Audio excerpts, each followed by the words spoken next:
close. Okay. Now, good morning to our class and welcome. Okay. അപ്പോൾ കഴിഞ്ഞ ക്ലാസ്സിൽ നമ്മൾ പഠിച്ചത് ഇൻഡിഫറൻസ് കർവിനെ കുറിച്ചായിരുന്നു. ഇൻഡിഫറൻസ് കർവിൻ്റെ ഫീച്ചേഴ്സ്, പിന്നെ പ്രധാനപ്പെട്ട ഫീച്ചറായിട്ടുള്ള marginal rate of substitution. Marginal rate ഇതിൻ്റെ വീഡിയോ ഞാൻ ഇട്ടിട്ടുണ്ടെന്നാണ് എൻ്റെ വിശ്വാസം. മറന്നു പോകാൻ സാധ്യതയില്ല, ഇട്ടിട്ട് കാണും എന്നാണ്. ഇല്ലെങ്കിൽ ചരണിയെ നീ എന്നെ ഓർപ്പിച്ചേക്കണം കേട്ടോ. കിട്ടിയില്ല, അല്ലെങ്കിൽ കഴിഞ്ഞ ക്ലാസ്സിൻ്റെ വീഡിയോ കിട്ടില്ല, നിങ്ങൾ ഓർപ്പിച്ചേക്കണം. അപ്പം ഇതിൻ്റെ അകത്ത് ഞാൻ പറഞ്ഞല്ലോ, ഈ ഒരു പഴയ ടോപ്പിക്കൊക്കെ നിങ്ങൾ ജസ്റ്റ് ഒന്ന് ഓർപ്പിക്കാൻ വേണ്ടി പെട്ടെന്നൊന്ന് റിവൈൻഡ് വരാം. ഓക്കെ, നമ്മൾ മാർജിനൽ റേറ്റ് ഓഫ് സബ്സ്റ്റിറ്റ്യൂഷനാണ് കഴിഞ്ഞ ക്ലാസ്സിൽ പഠിച്ചത്. അപ്പോൾ മാർജിനൽ റേറ്റ് ഓഫ് സബ്സ്റ്റിറ്റ്യൂഷൻ പറയുന്നത് നമുക്ക് additional unit of one commodity. ഇപ്പോൾ നമ്മൾ പറഞ്ഞല്ലോ എക്സ് കൂടുതൽ കിട്ടാൻ വേണ്ടിയിട്ട് നമ്മൾ എത്രമാത്രം വൈ കൊടുത്തുകൊണ്ടിരിക്കും. വൈ ഓരോ യൂണിറ്റ് എക്സ് കിട്ടുന്നതിന് വേണ്ടിയിട്ട് ഒരു യൂണിറ്റ് കിട്ടുന്നതിനുണ്ട് നമ്മൾ കൊടുക്കുന്ന വൈയുടെ എമൗണ്ട് കൂടുതൽ എക്സ് ഉപയോഗിക്കും തോറും കുറഞ്ഞുകൊണ്ടിരിക്കും എന്നാണ് പറയുന്നത്. ഓക്കെ, അപ്പോൾ അത് നമ്മൾ ഡയഗ്രത്തിൽ പറഞ്ഞാലേ ഇവിടെ കിട്ടുള്ളൂ, അല്ല നമ്മളിങ്ങനെ മനസ്സിലായി നമുക്ക് കാര്യങ്ങളൊക്കെയാണ്. ഒരു സെക്കൻഡ് ഡിലീറ്റ് ചെയ്ത്. ഓക്കെ, ബാക്കി നമ്മൾ പറയുമ്പോൾ ഇത് ഡയഗ്രം അവിടെ കിടക്കണം. ഈ ഡയഗ്രത്തിൽ നമ്മൾ പറഞ്ഞില്ല, ഞാൻ നിങ്ങളോട് കഴിഞ്ഞ ക്ലാസ്സിൽ പറഞ്ഞ ഒരു പോയിൻ്റ് ഉണ്ട്. നിങ്ങളുടെ ഒരു യൂണിറ്റ് ഇതാണെങ്കിൽ ഇത്ര യൂണിറ്റ് വൈ കൊടുക്കാൻ തയ്യാറല്ല, ഇത്ര യൂണിറ്റ് വൈ എക്സ് കിട്ടാൻ വേണ്ടിയിട്ട്. സുമയെ വന്നു, ആദ്യമായിട്ട് അവളെ ക്ലാസ് വരുന്നത്, കണ്ണ് നിറഞ്ഞു. അപ്പോൾ ഇതാണ് ഇത്രയും യൂണിറ്റ് എക്സ് കിട്ടാൻ വേണ്ടിയിട്ട് നമ്മൾ എന്ത് ചെയ്യണം, ഇത്ര യൂണിറ്റ് വൈ കൊടുക്കുക. പിന്നെ നമ്മൾ ഇച്ചോടെ ഇങ്ങോട്ട് ഇച്ചോടെ താഴോട്ട് വരയ്ക്കുക. ഞാൻ നിങ്ങളോട് കഴിഞ്ഞ ക്ലാസ്സിൽ പറഞ്ഞാണല്ലോ, ഇതിങ്ങനെ മനസ്സിലാക്കിയാലേ നമ്മുടെ മനസ്സ് നിൽക്കുള്ളൂ. അപ്പം ഇക്കണോമിക്സിൻ്റെ ഒരു പ്രത്യേകം നമ്മൾ ഹിസ്റ്ററി പോലെയോ പൊളിറ്റിക്കൽ സയൻസ് പോലെയോ നമ്മൾ ആ ഒരു സ്റ്റൈൽ പഠിക്കാൻ പറ്റില്ല. നമുക്ക് മലയാളം പോലെയൊന്നും നമുക്ക് ഒന്ന് പെട്ടെന്നൊന്ന് വായിച്ച് മനസ്സിലാക്കാനൊന്നും പറ്റില്ല. മറിച്ച് നമ്മൾ മനസ്സിലാക്കുക എന്നുള്ളതാണ്. അപ്പോൾ അയ്യോ സോറി കേട്ടോ, I'm very sorry. Thank you for reminding me. വരും ഇതാ വന്നു പറഞ്ഞിട്ട് കാര്യമില്ല. ഗുഡ് മോർണിംഗും എല്ലാം അവൻ്റെ തിന്നില്ലെന്നായിപ്പോൾ ഞാൻ ഒന്നുകൂടെ സ്റ്റോപ്പ് അടിച്ചിട്ട് ഒന്നും എടുത്തോളാം. ഒരു ഗുഡ് മോർണിംഗ് തരും കേട്ടോ. എനിക്ക് എന്തെങ്കിലും പ്രശ്നമായിട്ടൊന്നും കൂട്ടിയേക്കരുത്, നമ്മൾ റെക്കോർഡ് ചെയ്യാൻ വേണ്ടിയിട്ടാണ്. പോസ് ചെയ്തിട്ട് വെറുതെ ആയിപ്പോയി, സാരമില്ല. അപ്പം വൺസ് മോർ ഗുഡ് മോർണിംഗ്. നമ്മൾ കഴിഞ്ഞ ക്ലാസ്സിൽ എടുത്തിരുന്നത് എന്തായിരുന്നു, ഇൻഡിഫറൻസ് കർവിനെ കുറിച്ചാണ്. ഇൻഡിഫറൻസ് കർവ്, അതിൻ്റെ ഫീച്ചേഴ്സ്, പിന്നെ അതുപോലെ ഏറ്റവും അവസാനമായിട്ട് നമ്മൾ നോക്കിയത് മാർജിനൽ റേറ്റ് ഓഫ് സബ്സ്റ്റിറ്റ്യൂഷൻ എന്ന് പറഞ്ഞൊരു കോൺസെപ്റ്റാണ്. എന്താണ് മാർജിനൽ റേറ്റ് ഓഫ് സബ്സ്റ്റിറ്റ്യൂഷൻ? മനസ്സിലായല്ലോ. നമ്മൾ ഒരു കമ്മോഡിറ്റിക്ക് പകരം മറ്റൊരു കമ്മോഡിറ്റി സബ്സ്റ്റിറ്റ്യൂട്ട് ചെയ്യുന്നത് ഏത് നിരക്കിലാണ്, എത്രമാത്രം. ഈ ഒരു യൂണിറ്റ് എക്സ് കിട്ടാൻ വേണ്ടി നമ്മൾ എത്ര യൂണിറ്റ് വൈ കൊടുക്കാൻ തയ്യാറാണ്. നമുക്കറിയാലോ, വൈ കുറഞ്ഞുകൊണ്ടിരിക്കും, എക്സ് കൂടിക്കൊണ്ടിരിക്കും. അതുകൊണ്ട് നമ്മൾ ഇനി കൊടുക്കാൻ പറ്റും നമുക്കിഷ്ടമുള്ള വൈയുടെ എമൗണ്ട് കുറഞ്ഞുകൊണ്ടിരിക്കും. ഇത് നമ്മൾ ലോജിക്കലായിട്ടായി നമുക്ക് മനസ്സിലാക്കാവുന്ന ഒരു കാര്യം അല്ലേ. നമ്മുടെ നിത്യജീവിതത്തിൽ നിന്നോ ഒക്കെ നമുക്ക് അറിയാവുന്ന ഒരു കാര്യമാണ്. നമ്മൾ എന്താണ്, ഒരു രണ്ട് ഐറ്റം ഉണ്ട്, എക്സും വൈയും. അപ്പോൾ എനിക്ക് ആദ്യമേ എക്സ് ഭയങ്കര കുറവും വൈ ഭയങ്കര കൂടുതലുമായിരുന്നു. അപ്പോൾ വൈ ഭയങ്കര കൂടുതലാണ്, എവിടെയാണെന്ന് വിചാരിക്കുക, വൈ ഭയങ്കര കൂടുതലാണ്. പിന്നെ നമ്മൾ ഓരോ യൂണിറ്റ് എക്സ് കിട്ടാൻ വേണ്ടിയിട്ട് ആദ്യത്തെ ഒരു യൂണിറ്റ് എക്സ് കിട്ടാൻ ഒട്ടും എക്സ് ഇല്ല കേട്ടോ. അപ്പോൾ എക്സ് കിട്ടാൻ വേണ്ടിയിട്ട് നമ്മൾ ഇത്രയും വൈ കൊടുക്കാൻ തയ്യാറാണ്. പിന്നെ നമ്മൾ അടുത്തൊരു യൂണിറ്റ് എക്സ് കിട്ടാൻ, ഇതാണ് ഒരു യൂണിറ്റ് എക്സ്, ഈ യൂണിറ്റും ഈ ഡിസ്റ്റൻസ് ഒരുപോലെ എന്നുള്ളതാണ്. അതാണ് നമ്മൾ ഒരു അസംഷൻ. ഇത്രയും വൈ കൊടുക്കാൻ തയ്യാറാണ്. ചൂടെ അല്ലേ, പഴയതിനേക്കാളും കുറച്ച് വൈ കൊടുക്കാനേ തയ്യാറാകുന്നുള്ളൂ. പരിധ വന്നു. അപ്പോൾ ഇനി അടുത്തതായിട്ട് പിന്നെ നമ്മൾ പിന്നെ ഇങ്ങോട്ട് വരുവാണെങ്കിൽ കേട്ടല്ലോ, ഇത് ഇത്രയും വൈ കൊടുക്കാനേ തയ്യാറാവുള്ളൂ. അത് ഇത്ര എക്സ് കിട്ടാൻ വേണ്ടിയിട്ട്. മനസ്സിലായല്ലോ. So to get each and every additional unit of x, each and every additional unit of x. ഞാൻ വരയ്ക്കുന്നത് നിങ്ങൾക്ക് കാണാൻ പറ്റുന്നുള്ളൂ. ഞാൻ ഇവിടെ ഒന്ന് ക്ലോസ് ചെയ്യട്ടെ, എനിക്ക് കാണാൻ പറ്റുന്നുള്ളൂ. ഇത് കണ്ടോ കാണാൻ പറ്റുന്നില്ലേ? ഞാൻ വരയ്ക്കുന്നത് നിങ്ങൾക്ക് കാണാൻ പറ്റുന്നില്ലേ? കാണാൻ പറ്റുന്നില്ല. കഴ്സർ മൂവ് ചെയ്യുന്നത് കാണാൻ പറ്റുന്നുള്ളൂ. അപ്പോൾ ഞാൻ മൗസ് എടുത്ത് നോക്കാം. ഇത് കണ്ടോ കാണാൻ പറ്റുന്നുണ്ടല്ലേ? ഉണ്ട്. ഇതുണ്ടോ, ഈ ആദ്യത്തെ യൂണിറ്റ്, ഇത് ടൈം ഇവിടെ, പിന്നെ ഇത് മനസ്സിലായല്ലോ. ഇതെല്ലാം എക്സിൻ്റെ എമൗണ്ടാണ് നമ്മൾ പറയുന്നത്. ഇതെന്താണ്, വൈയുടെ എമൗണ്ടാണ്. ഈ വെർട്ടിക്കൽ ലൈൻ വൈയുടെ എമൗണ്ടാണ്. ഈ വെർട്ടിക്കൽ ലൈനിൻ്റെ ലെങ്ത് കുറഞ്ഞ് വരുന്നത് കണ്ടോ. അപ്പോൾ ഇങ്ങനെ വേണം നമ്മളതിനെ മനസ്സിലാക്കാൻ. ഇവിടെ വരുമ്പോഴത്തേക്കും നമ്മൾ ഒരു യൂണിറ്റ് വൈ ഒരു യൂണിറ്റ് എക്സ് കിട്ടാൻ വേണ്ടി ഒരു യൂണിറ്റ് വൈയെ കൊടുക്കാൻ തരുള്ളൂ.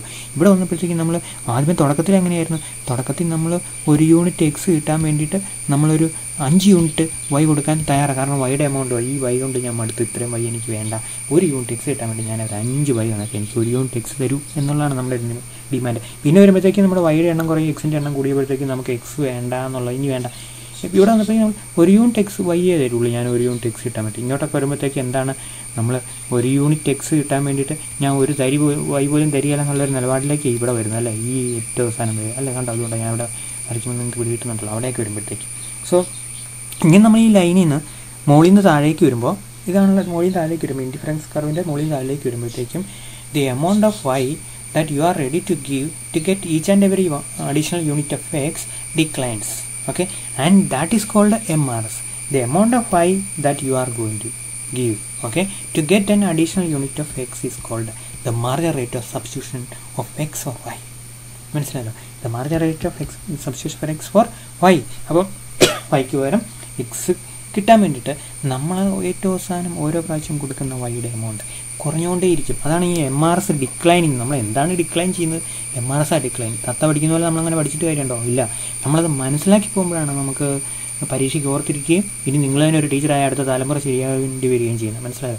അപ്പോൾ അതുകൊണ്ട് first of all you should understand, okay, before byhearting anything. Okay, so that is the way in which you should understand the concept of the marginal rate of substitution, the amount of y that you are ready to give to get an additional unit of x decline as you come along this indifference curve, and you call it as what, marginal rate of substitution, which is declining. Okay, marginal rate of substitution, so what happens to it, it is declining. അപ്പോൾ ഈ ഒരു സംഭവം നമ്മൾ അറിഞ്ഞാലാണ് നമുക്ക് indifference കർവിൻ്റെ അടുത്ത theory സംഭവങ്ങളിലേക്ക് കയറി ചെല്ലാൻ പറ്റുള്ളൂ. ഒരു സെക്കൻഡ് ഡിലീറ്റ് റിമൂവ് ചെയ്യട്ടെ. ഇത്രയും വായിച്ചു മനസ്സിലുണ്ടല്ലോ. കഴിഞ്ഞ ക്ലാസ് നമ്മൾ പഠിച്ചതാണ് അല്ലേ, നിങ്ങളെല്ലാവരും തന്നെ വന്നിട്ട് കാണും. അപ്പം അങ്ങനെ ഇനി നമുക്ക് പുതിയൊരു സംഭവം പഠിക്കുന്നത്. അപ്പോൾ മിക്ക സംഭവം പുതുതായിട്ട് പഠിക്കുമ്പോഴത്തേക്കും ഞാൻ നിങ്ങളോട് പറയാറുണ്ട്, ഇത് നമ്മൾ +2 പഠിച്ചാന്ന്. അല്ലേ, നമ്മൾ പഠിച്ചില്ലെങ്കിലും നിങ്ങളവിടെ പഠിച്ചിട്ടുണ്ട്. ഞാൻ +2 സയൻസ് ആയിരുന്നു കേട്ടോ. ഇതൊക്കെ ഞാൻ എപ്പോഴും ഇങ്ങനെ പറഞ്ഞുകൊണ്ടിരിക്കുന്നത്. സയൻസ് നമ്മൾ പഠിക്കാതിരുന്ന മിസ് ഇതൊക്കെ തന്നെ പഠിക്കുകയത്. അപ്പോൾ ബഡ്ജറ്റ് ലൈൻ നമ്മൾ +2 പഠിച്ചതാണ്. എന്താണ് ബഡ്ജറ്റ് ലൈൻ നല്ല ഭംഗിയായിട്ട് നിങ്ങൾ പഠിച്ചിട്ട് വേണം, ഇതിനേക്കാളും നല്ല ഭംഗിയായിട്ട്. പക്ഷേ ഞാൻ അതിൻ്റെ ഒരു ഇൻ്റർപ്രിട്ടേഷൻ ലെവലാണ് വരുന്നത്. ഓക്കെ, എങ്ങനെ നമുക്ക് ഈ ബഡ്ജറ്റ് ലൈൻ എന്ന് പറഞ്ഞ സംഭവത്തെ ഇൻ്റർപ്രറ്റ് ചെയ്യാം, ഓക്കെ, എന്നാണ് നമ്മൾ മനസ്സിലാക്കുന്നത്. എന്താണ് ബഡ്ജറ്റ് ലൈൻ എന്ന് നമ്മൾ ആദ്യം ഒന്ന് ഡിഫൈൻ ചെയ്ത് നോക്കാം. എന്താണ് budget line? The budget line shows all combinations of two goods. The first point is highlighted in what, in red. Okay, the second point is highlighted in green, and the third point highlighted in violet. Okay, violet അല്ലേ, അതല്ലേ. അപ്പോൾ നമ്മൾ ഈ ഡെഫിനിഷൻ്റെ അകത്ത് ഓർത്തിരിക്കേണ്ട 3 കാര്യങ്ങൾ ഞാൻ highlight ചെയ്തിട്ടുണ്ട്. നമുക്കൊന്ന് വായിച്ച് നോക്കാം എന്താണ് budget line. The budget line shows all combinations of the two goods that can be purchased by spending the whole available income of the consumer given the price of the two commodities. മനസ്സിലായല്ലോ. അപ്പം budget line എന്താണ്? Budget line നമുക്ക് നമ്മുടെ കയ്യിരിക്കുന്ന വരുമാനം മുഴുവൻ മുടക്കി കഴിഞ്ഞാൽ നമുക്ക് 2 ഐറ്റങ്ങൾ മേടിക്കാൻ പറ്റും. ആ 2 ഐറ്റങ്ങളിൽ ഓരോ 2 ഐറ്റങ്ങളിൽ എത്ര കോമ്പിനേഷൻസ് നമുക്ക് മേടിക്കാം എന്നാണ് ബഡ്ജറ്റ് ലൈൻ നമ്മളോട് പറയുന്നത്. അതിൻ്റെ കൂടെ ഒരു വാലുണ്ട്, ഇതാണ് given the price of two commodities. ഇടയ്ക്ക് പ്രൈസ് ഒരു സാധനത്തിൻ്റെ വില കുറയുക കൂടുകയില്ല, സെയിം ആയിരിക്കും. അപ്പോൾ അങ്ങനെയാണെങ്കിൽ ഇപ്പം നമുക്ക് തന്നെ അറിയാമല്ലോ, നിങ്ങൾ ഒരു ഷോപ്പിങ്ങിന് വിടുക, ഷോപ്പിങ്ങിനല്ല നമ്മളെവിടെ വിടുന്ന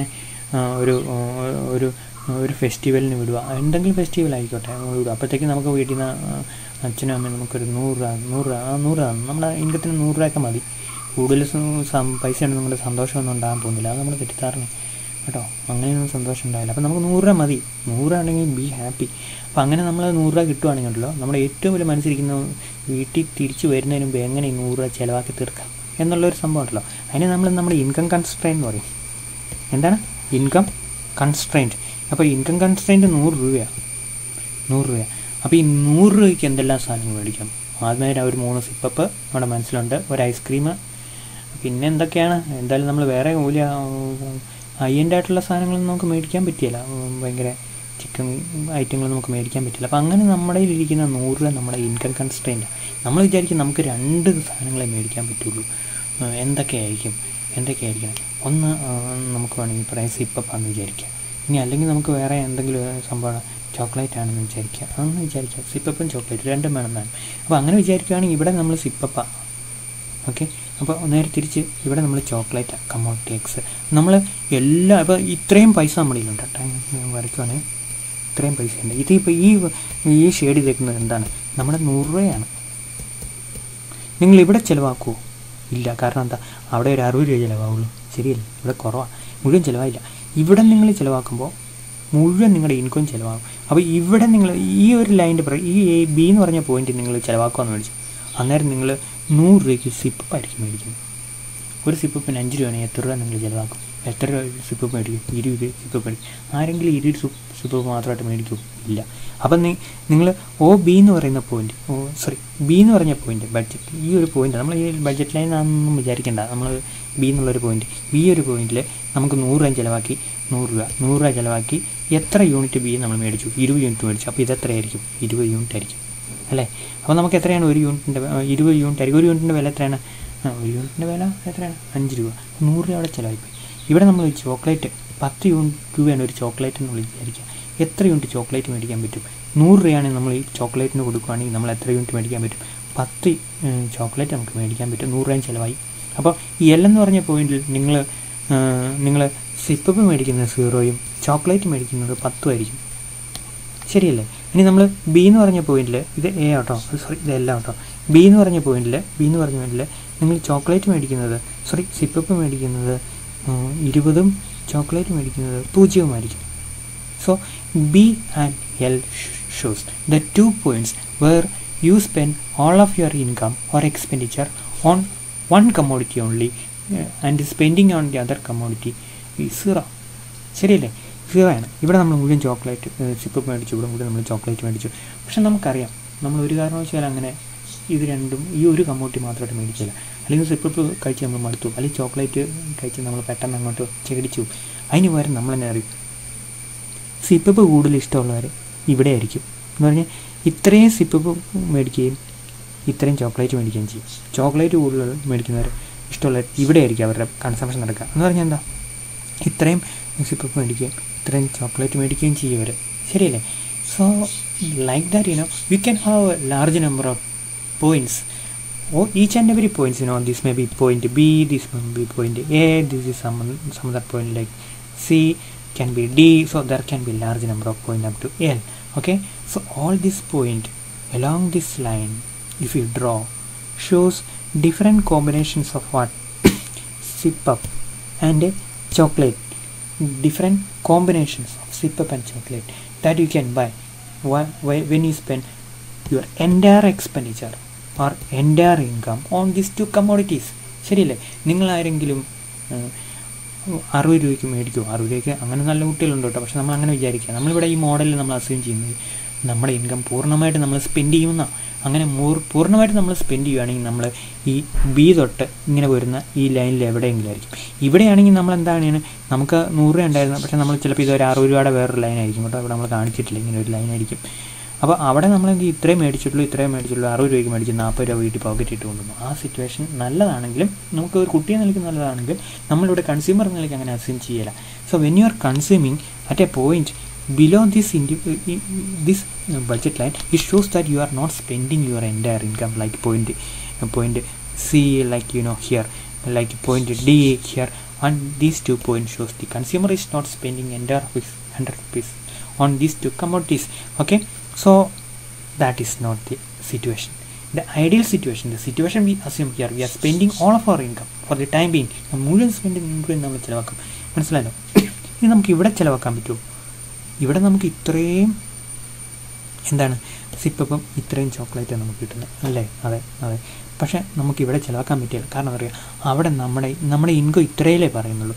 ഇതിനപ്പുറത്തേക്ക് നമുക്ക് ഇൻകം ഇല്ല. ഇവിടെ നമ്മളൊരു 150 രൂപയുടെ എക്സ്പെൻഡിച്ചറാണ് കൂടുതൽ നമ്മൾ ഉണ്ടോ. ഇവിടെ അങ്ങ് വെച്ച് നോക്കുകയാണെങ്കിൽ ഇത്രയും കൂടുതൽ ചോക്ലേറ്റ് നമ്മൾ മേടിക്കുക ഈ പോയിന്റിൽ കേട്ടോ. നമുക്ക് ഈ പോയിന്റിൽ ഇത് പോയിന്റ് ഇസഡ് ആണ്, ഇത് പോയിന്റ് എച്ച് ആണെങ്കിൽ നമ്മൾ എച്ചിൽ ഇസഡിനെ വെച്ച് നമ്മൾ ഇത്രയും കൂടുതൽ എന്ത് മേടിച്ചു?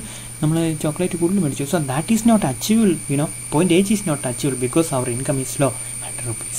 Point H can be achievable when you are having a higher budget line indicated by rupees 150 budget line. അന്നേരം അത് പോയിൻ്റ് വെച്ച് പറ്റുമായിരുന്നു, പക്ഷെ നമുക്ക് പോയിൻ്റ് വെച്ച് പറ്റുമല്ല.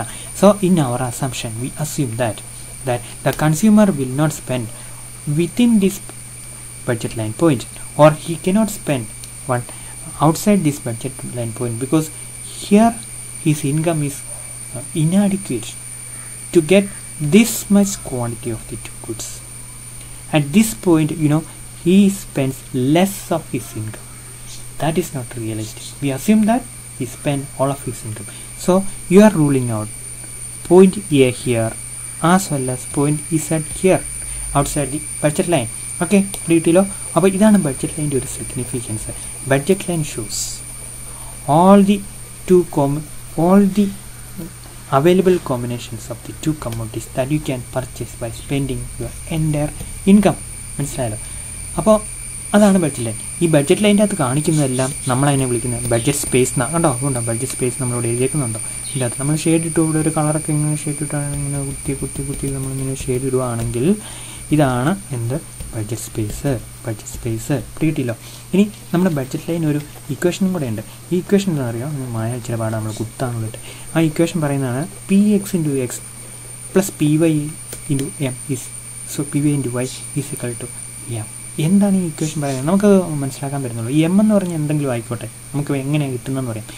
നമ്മൾ എത്ര യൂണിറ്റ് എക്സ് മേടിച്ചു, എക്സ് എത്ര യൂണിറ്റ് മേടിച്ചായിരിക്കും നമുക്ക് വേണമെങ്കിൽ എത്രയെങ്കിലും മേടിക്കാം. എത്ര മേടിക്കാം നമുക്ക് പറയാൻ പറ്റുമോ?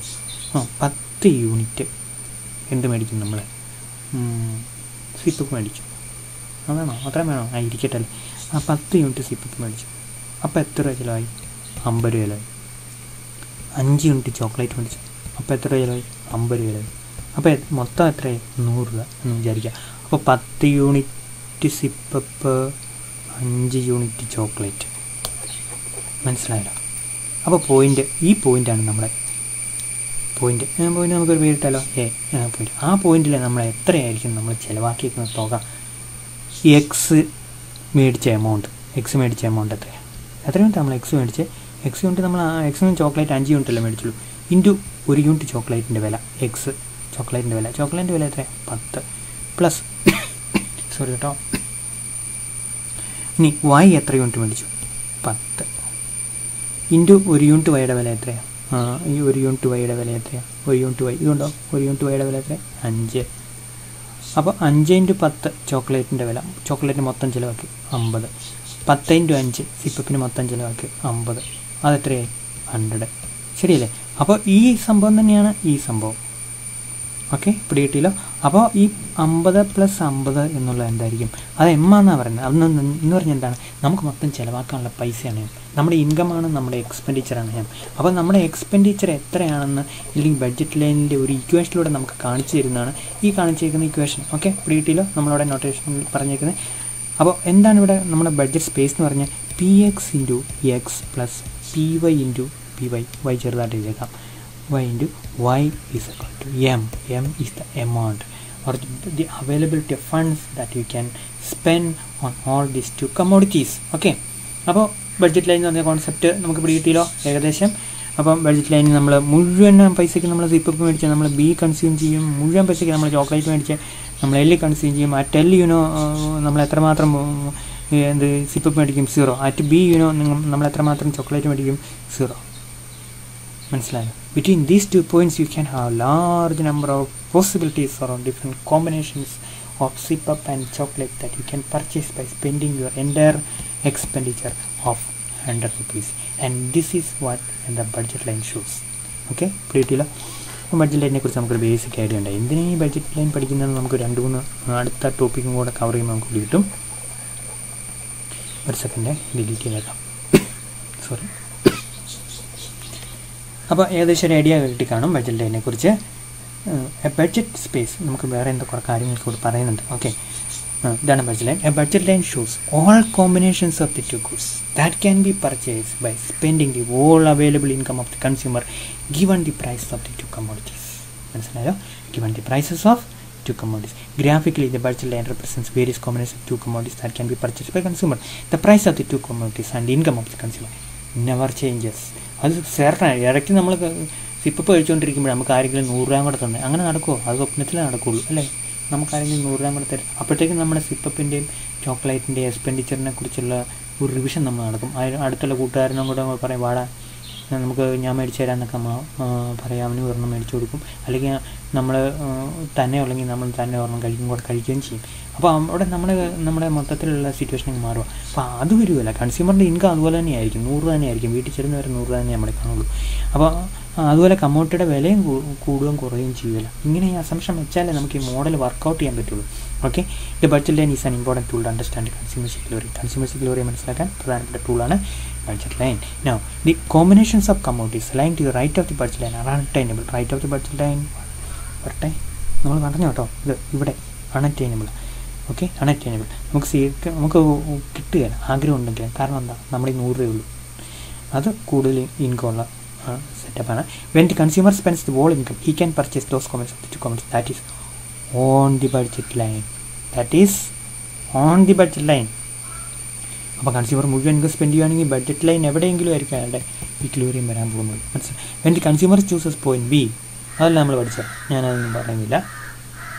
ഒന്നുകൂടെ പറഞ്ഞാൽ ബോറടിപ്പിക്കുന്നുണ്ടെങ്കിൽ നിങ്ങൾക്ക് മനസ്സിലായി. ഈ പോയിൻ്റൊക്കെ നമുക്ക് പിടികിട്ടിയാണല്ലോ. അങ്ങനെയാണ് നമ്മൾ പറഞ്ഞാലേ ഞാനതൊന്നും എക്സ്പ്ലെയിൻ ചെയ്യേണ്ട കാര്യമില്ല. പിന്നെ പ്രധാനപ്പെട്ട ഒരു കാര്യമുണ്ട്, അതിതാണ് the slope of the budget line indicated by the commodity price ratio PX/PY. എന്താണ് PX? Price of X. എന്താണ് PY? Y ആട്ടോ, price of Y. So that ratio is indicated by the slope. Slope എന്താണ്? ഇതാണ്. ഈ slope ഇച്ചോടെ കൂടുതലാണ്. ശരിയല്ലേ? ഇത് slope ഭയങ്കര കുറവാണ്. അപ്പോൾ ഈ ചെരിവെന്ന് പറയുന്നത് രണ്ട് കമ്മോഡിറ്റിയുടെയും താരതമ്യത്തിലുള്ള വിലയാണ് ഏത് ഈ ചെരിവെന്ന് പറയുന്നത്. മനസ്സിലായല്ലോ? So PX/PY and the budget line as an equation Y is equal to M, എന്താണ്? Total income divided by PY. മനസ്സിലായല്ലോ? അതെവിടെയായിരിക്കും? അത് ഇൻ്റർസെപ്റ്റാണ്. ഏത് ഇൻ്റർസെപ്റ്റ്? M/PY എന്ന് പറഞ്ഞാൽ എന്താ? M എത്രയാണ്? 100 രൂപ. അതിന് PY എത്രയാണ്? PY എത്രയായിരുന്നു? Price of Y. നമ്മൾ ഇതിൻ്റെ വില എത്രയാണ് നമ്മൾ പറഞ്ഞത്? ഏതിൻ്റെയാണ്? നമ്മൾ വൈയിൽ എന്താ കൊടുത്തത്? നമ്മൾ വൈയിൽ കൊടുത്തത് സിപ്പപ്പായിരുന്നല്ലോ. ഒരു സിപ്പപ്പിന് എത്രയാണ്? 5 രൂപ അല്ലേ? അപ്പോൾ എത്രയാണ്? 20 രൂപ. അപ്പം Y is equal to Y എത്രമാത്രം മേടിക്കും? Is equal to M/PY. എത്രയാണത്? 20 അല്ലേ? ഇല്ല കൊണ്ട് 20 M/PY എന്ന് പറഞ്ഞ് മൊത്തം എക്സ്പെൻഡിച്ചർ ഡിവൈഡഡ് ബൈ വൈയുടെ വില, സിപ്പപ്പിൻ്റെ വില ഈസ് ഈക്വൽ ടു 20. അപ്പോൾ ഇവിടെ ആയിരിക്കും, കണ്ടോ? 0, 20. അപ്പോൾ നമ്മൾ അതിനെ എന്ത് വിളിച്ച്? B 20. പിന്നെ എന്ത് ചെയ്യും? കുറഞ്ഞുകൊണ്ടല്ലേ ഇരിക്കുന്നത് അല്ലേ? കൂടിക്കൊണ്ടിരിക്കുകയാണെങ്കിൽ ഇങ്ങനെ പോയേനെ. കുറഞ്ഞുകൊണ്ടിരിക്കുന്നതിൻ്റെ ഇങ്ങനെ വരും. കുറഞ്ഞുകൊണ്ടിരിക്കുന്നതിൻ്റെ മൈനസ്. മനസ്സിലല്ലോ? ഏത് റേറ്റിലാണ് കുറഞ്ഞുകൊണ്ടിരിക്കുന്നത്? PX/PYയുടെ റേഷ്യോയിലാണ്. PX എന്ന് പറഞ്ഞാൽ എന്താണ്? Price of X. എത്രയാണത്? ഒരു ചോക്ലേറ്റിന് 10 രൂപ അല്ലേ? ഡിവൈഡ് ബൈ PY എന്ന് പറഞ്ഞാൽ എന്താണ്? Price of Y. എന്താണ്? സിപ്പപ്പിൻ്റെ വില എത്രയാണ്? 5. അപ്പോൾ 5 ഇൻറ്റു എക്സ്. എന്ന് പറഞ്ഞാൽ എന്താണ്? എക്സ് എന്ന് പറഞ്ഞാൽ എത്രമാത്രം നമ്മൾ എന്ത് മേടിച്ചു? ക്വാണ്ടിറ്റി മേടിച്ചെന്നുള്ള. അപ്പോൾ ഈ എമൗണ്ടിൽ എന്ത് ചെയ്തു? അപ്പോൾ ഇതെത്ര? 20 മൈനസ് 10/5 ഇൻറ്റു എക്സ് എന്നുള്ള രീതിയിൽ കുറഞ്ഞുകൊണ്ടിരിക്കും ഇതിൻ്റെ സ്ലോപ്പ്. മനസ്സിലായല്ലോ? Y എന്ന് പറഞ്ഞാൽ എത്ര എമൗണ്ട് മേടിച്ചെന്നുള്ള. So Y is equal to M/PY. അപ്പോൾ എത്രയാണ് ഇവിടെ നമ്മൾ മേടിച്ചത്? എത്ര യൂണിറ്റ് മേടിച്ചു? 20 യൂണിറ്റ് നമ്മൾ മേടിച്ചല്ലേ? ഇവിടെ നമ്മൾ മൊത്തം എത്ര യൂണിറ്റ് മേടിച്ചു? എത്ര യൂണിറ്റ് മേടിച്ചെന്നുള്ള വേറൊരു കാര്യം, അതിപ്പോൾ നോക്കണ്ട. നിങ്ങൾ മനസ്സിലാക്കേണ്ട ഒരു കാര്യം, ഈ താഴെ ഇങ്ങനെ മൈനസ് കാണിച്ചു കഴിഞ്ഞാൽ എൻ്റെ സ്ലോപ്പ് താഴോട്ട് വരുന്ന കണ്ട, സ്ലോ ആയിട്ട് വരും. എവിടെ നിന്ന് മുട്ടുന്നുള്ള പോട്ടെ. ഇതാണ് ബഡ്ജറ്റ് ലൈൻ ഇക്വേഷൻ. എന്ന് പറയുന്നത് ഇതാണ്. Y is equal to M/PY minus PX divide by PY into PX. മനസ്സിലായല്ലോ? സോറി, ഇൻറ്റു PX അല്ല, ഇൻറ്റു എക്സ്. കിട്ടിയില്ല? ഓക്കെ. ഇനി നമ്മൾ അടുത്തായിട്ട് കാണുന്നതിന് അറിയാം. അപ്പോൾ ബഡ്ജറ്റ് ലൈനെ കുറിച്ച് ഏകദേശം ഒരു ബേസിക് ആയിട്ടുള്ള ഒരു അറിവ് നമുക്ക് കിട്ടി. ഇനി നമ്മൾ തൊട്ടടുത്ത് കാണുന്ന ബഡ്ജറ്റ് ലൈനിൽ എന്തൊക്കെ മാറ്റങ്ങൾ വരുമ്പോൾ നമ്മൾ എങ്ങനെയാണ് കാണുന്നത്? Change in income and shift in the budget. Income കൂടുകയാണെങ്കിൽ എങ്ങനെ നമ്മൾ സംഭവിക്കും? നമുക്കറിയാം, ഇത് 100 രൂപയുടെ എന്ന് പറഞ്ഞു. ഇവിടെ ഒരു പോയിന്റ് നമുക്ക് കിട്ടുകയില്ല. കാരണം എന്താ? കൂടുതൽ എക്സും ഒന്നെങ്കിൽ കൂടുതൽ എക്സോ കൂടുതൽ വൈയോ ഇവിടെ ഉണ്ട്. അപ്പോൾ അത് മേടിക്കാൻ മാത്രം നമ്മുടെ ഇൻകം പോരാ. അപ്പോഴത്തേക്കും നമ്മൾ എന്താ പറയുക, അവിടെ മേടിക്കണമെങ്കിൽ നമ്മുടെ ഇൻകം കൂടണം. ഇൻകം കൂടുകയാണെങ്കിൽ ഇങ്ങനെയാണ് രേഖപ്പെടുത്തുന്നത്. അപ്പോൾ എന്താ? ബഡ്ജറ്റ് ലൈൻ മുകളിലേക്ക് ഷിഫ്റ്റ് ചെയ്യുക. എങ്ങനെ ഷിഫ്റ്റ് ചെയ്യും? പാരലായിട്ട് ഷിഫ്റ്റ് ചെയ്യും. സ്ലോപ്പ് മാറരുതെന്നാണ് പറഞ്ഞത്. ഞാനിവിടെ വരച്ചത് ശരിയായില്ല, ഇവിടെ ഒരെണ്ണമുണ്ട്. അപ്പോൾ നമ്മൾ വിചാരിക്കുക, ഇതൊരു ബഡ്ജറ്റ് ലൈൻ ചെറുതാണ്. ഏറ്റവും പാവപ്പെട്ട നമ്മളെല്ലാവരുടെയെങ്കിലും ആയിരിക്കും ഒരു ബഡ്ജറ്റ് ലൈൻ. കുറച്ച് പൈസയെ കയ്യിലുള്ളൂ. അപ്പം 20, 40 ഇങ്ങനെയായിരിക്കും. അതിൻ്റെ ഇരട്ടി പൈസ കിട്ടി കഴിഞ്ഞാൽ നമുക്ക് 80 ഇങ്ങോട്ട് വരും. മനസ്സിലായല്ലോ? 40 യൂണിറ്റ് ഇവിടെ ഈ ബഡ്ജറ്റ് ലൈൻ മുഴുവൻ നമുക്ക് വേണമെങ്കിൽ പൈസ ചിലവാക്കി 40 യൂണിറ്റ് കിട്ടും. മുഴുവൻ നമുക്ക് അല്ലെങ്കിൽ മുഴുവൻ പൈസ ആണെങ്കിൽ 80 യൂണിറ്റ്. ഇനി അതിൻ്റെ ഇരട്ടി ബഡ്ജറ്റ് ലൈൻ ഇതാന്ന് തോന്നുന്നു, 80, 160. അപ്പോൾ ഇവിടെ നമുക്ക് $40 ചിലവാക്കാനുള്ളൂ, ഇവിടെ നമുക്ക് $80 ചിലവാക്കാനുണ്ട്, ഇവിടെ നമുക്ക് $160 ചിലവാക്കാനുണ്ട്. മനസ്സിലായല്ലോ? അപ്പോൾ ഓരോ പ്രാവശ്യവും ഇൻകം എന്ത് ചെയ്യുക, ഡബിൾ ചെയ്യുക. ഇനി അല്ലെങ്കിൽ ഇതാണ് നമ്മുടെ ഒറിജിനൽ ബഡ്ജറ്റ് ലൈനെങ്കിൽ നമുക്ക് ഇൻകം കുറയുമ്പോൾ നമ്മുടെ $80 നമുക്ക് ഇവിടെ ഉണ്ടായിരുന്നു, $80 ഉണ്ടായിരുന്നു. നമ്മുടെ ഇൻകം കുറഞ്ഞ പകുതിയായപ്പോൾ നമ്മൾ ഇങ്ങോട്ട് ബഡ്ജറ്റ് ലൈൻ ഷിഫ്റ്റ് ചെയ്യും. നമ്മുടെ ഇൻകം കൂടുവാണല്ലോ, ഇരട്ടിയാവുകയാണെങ്കിലോ ഇങ്ങോട്ട് ഷിഫ്റ്റ് ചെയ്യും. So an increase in income of the consumer given the price of the commodities, we assume that the price of the commodities remains the same, is indicated by a shift in the budget line in a parallel way. Parallel എന്ന് പറഞ്ഞാൽ എൻ്റെ അർത്ഥം എന്താ പറയുക, without any change in the slope എന്ന് പറഞ്ഞാൽ ഇതുണ്ടോ, ഈ ഡിസ്റ്റൻസും സെയിം ആയിരിക്കും, ഈ ഡിസ്റ്റൻസും സെയിം ആയിരിക്കും. ഇതാണ് parallel. So parallel shift upwards. ഇങ്ങനെയാണോ ഷിഫ്റ്റ് ചെയ്തത്? അല്ല. ഇനി അത് വായിച്ചേക്കാവേ. ഇങ്ങനെയാണോ ഷിഫ്റ്റ് ചെയ്തത്? അല്ല. ഇങ്ങനെയാണോ ഷിഫ്റ്റ് ചെയ്തത്? അല്ല. പിന്നെ എങ്ങനെ ഷിഫ്റ്റ് ചെയ്തത്? ഇങ്ങനെ ഷിഫ്റ്റ് ചെയ്ത് പാരലാന്ന് വിചാരിക്കാം കേട്ടോ. നമ്മൾ വരയ്ക്കുമ്പോൾ അത്ര പെർഫെക്റ്റ് ആവില്ല, വരച്ച് പെർഫെക്റ്റ് ആയി കഴിഞ്ഞാൽ ഒന്നുകൂടെ വരച്ച് കുളമാവുകയുള്ളൂ. ഓക്കെ, അങ്ങനെ പാരലായിട്ട് ഷിഫ്റ്റ് ചെയ്യും. അങ്ങനെ തടിയുള്ള വരയൊന്നും അല്ല. ഒന്നുകൂടെ ഞാനങ്ങ് വേണം വരയ്ക്കാൻ നോക്കിക്കഴിഞ്ഞാൽ ഇന്ന് മുഴുവൻ വരച്ചാൽ ശരിയാവില്ല, അതുകൊണ്ട് ഞാൻ വരയ്ക്കുന്നില്ല. ഓക്കെ, അവിടെ കഴിഞ്ഞ് വളവൊന്നുമല്ലേ, പോട്ടെ. ഇങ്ങോട്ട് തന്നെ നോക്കാം. ഇവിടെ തന്നെ ഉണ്ടല്ലോ, പിന്നെ എന്തിനാ ഞാൻ ഇങ്ങനെ നടന്ന് വരയ്ക്കാം. ഇതുണ്ടോ, പാരലൽ ഷിഫ്റ്റ് അപ്വേഴ്സാണ്. താഴോട്ടാണെങ്കിൽ ഇൻകം കുറയുക, മുകളിലോട്ടാണെങ്കിൽ ഇൻകം കൂടുക. അപ്പോൾ നമുക്ക് 100 രൂപയായിരുന്നു കിട്ടിക്കൊണ്ടിരിക്കുന്നത്. ഇതാണ് നമ്മുടെ ബഡ്ജറ്റ് ലൈൻ. നമ്മുടെ ഇൻകം ഡബിളായി. അപ്പോൾ എന്ത് ചെയ്യും? ബഡ്ജറ്റ് ലൈൻ ഇങ്ങോട്ട് ഷിഫ്റ്റ് ചെയ്യും. മനസ്സിലായല്ലോ? സ്ലോപ്പ് അതുപോലെ സെയിം ആയിരിക്കണം പരീക്ഷയ്ക്ക്. ഞാൻ ഇങ്ങനെ വരയ്ക്കുമ്പോഴൊക്കെ ഇങ്ങനെ മാറിപ്പോവും, സ്കെയിൽ പെൻസിൽ വെച്ചല്ലോ. അപ്പോൾ ഇതാണ് ബഡ്ജറ്റ് ലൈൻ്റെ ഷിഫ്റ്റ്. ഓക്കെ, ഇന്ന് നമുക്ക് ഇത്രയും മതി. ബാക്കി നമുക്ക് അടുത്ത ക്ലാസ്സിലെടുക്കാം. ഒരു ക്ലാസ്സും കൂടെ ഉണ്ട് എനിക്ക്. അപ്പം നമ്മൾ എത്ര സമയം നോക്കട്ടെ. ഇച്ചിരി സമയം കുറഞ്ഞു പോയി. പക്ഷേ അടുത്ത ടോപ്പിക്ക് തുടങ്ങിക്കഴിഞ്ഞാണല്ലോ അതിൻ്റെ ഒരു സംഭവം എന്നാന്ന് ചോദിച്ചു കഴിഞ്ഞാൽ കംപ്ലീറ്റ് ചെയ്യാനുള്ള സമയം 26 മിനിറ്റ് ആയുള്ളൂ അല്ലേ? സാരമില്ല, അത്രയും മതി. നമുക്കിപ്പം ബാക്കിയുള്ള സമയം നമുക്ക് അടുത്ത കൺസ്യൂമർ സൈക്കിൾ വരും. അപ്പോൾ അത് പറയണമെങ്കിൽ കുറച്ച് കൂടുതൽ സമയം വേണ്ടി വരും. കണ്ടോ, ഡയഗ്രമൊക്കെ വെച്ച് നമുക്കത് തുടങ്ങാൻ പറ്റിയല്ല. അപ്പോൾ നമ്മൾ ബഡ്ജറ്റ് ലൈൻ എന്ന് പറഞ്ഞാൽ ചെറിയൊരു ടോപ്പിക്കായിപ്പോയി, സാരമില്ല. നമുക്ക് ബാക്കി അടുത്ത ക്ലാസ്സിൽ നമുക്ക് എടുക്കാം. അങ്ങനെ ചെയ്യാം. അല്ലെങ്കിൽ പിന്നെ നമ്മളതൊന്നുമില്ലാത്ത ഒരു ജംഗ്ഷനിലാവും. മാത്രമല്ല ഒരു 10-15 ആകുമ്പോൾ എനിക്ക് അടുത്ത ക്ലാസ്സിലേക്ക് പോകണം. 10-15 10:30 ആകുമ്പോഴത്തേക്കും പക്ഷേ എന്നാൽ പ്രിപ്പയർ ചെയ്യണമല്ലോ. അപ്പോൾ അങ്ങനെ മക്കളെ ഇത്രയും മതി എന്നുള്ളതാണ്. ബാക്കി നമുക്ക് അടുത്ത ക്ലാസ്സിൽ വലിയൊരു ടോപ്പിക്കാണ്, അത് ഒറ്റ ക്ലാസ് കൊണ്ട് നമുക്ക് തീർക്കാവുന്നുള്ളൂ. അടുത്ത ക്ലാസ്സിലെടുക്കാം. ഓക്കെ, ഒരു സെക്കൻഡേ.